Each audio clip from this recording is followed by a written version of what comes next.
The government plans to give the nation regular updates on the implementation of the Energy Action Plan, which President Cyril Ramaphosa in his State of the Nation address raised as a critical intervention to deal with the current energy crisis. The head of Operation Vulindlela in the Presidency says good progress is being made, noting that Eskom is close to contracting with energy-producing partners for up to 400 megawatts of power. We've asked the Eskom colleagues from generation to give us a sense of what's happened with the standard offer and the emergency procurement. I'm pleased to say that there's been quite an interest from the market for either ones of the programs. Of course, they're differently designed. We now have an indication of close to 400 megawatts of the initial response.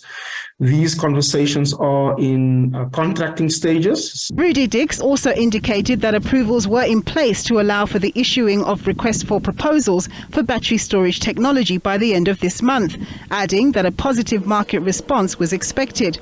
He also noted that there was some momentum being gained in the establishment of the National Transmission Company, which has been created as part of the process of unbundling Eskom.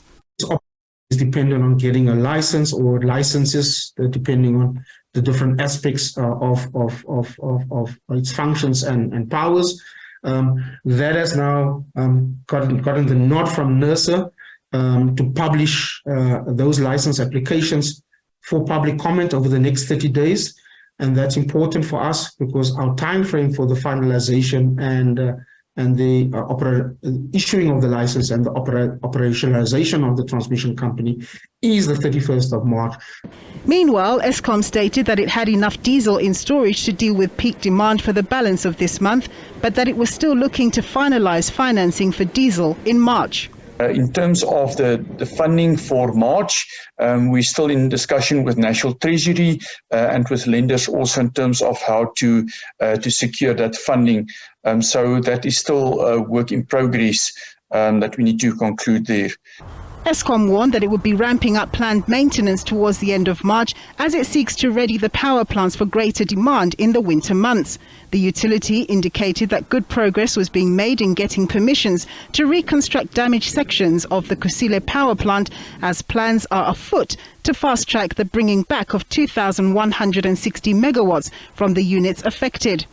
Meanwhile, Rudi Dicks reiterated President Ramaphosa's hint around National Treasury announcing possible incentives for rooftop solar panel installations for both households and businesses, adding that a number of pieces were being pulled together to address the energy crisis. We are moving at great speed to implement much of what is in the action plan to support Eskom on getting as much support as possible for its generation recovery plan, making sure that we stick with the reform program and getting additional megawatts onto the grid as quickly and as much as possible, and supporting private sector investment. Clearer detail on the funding of certain initiatives to alleviate the energy crisis are expected to be announced by the Finance Minister Enoch Godongwana at his presentation of the national budget next Wednesday. Nompumelelo Siziba, SABC News, Johannesburg.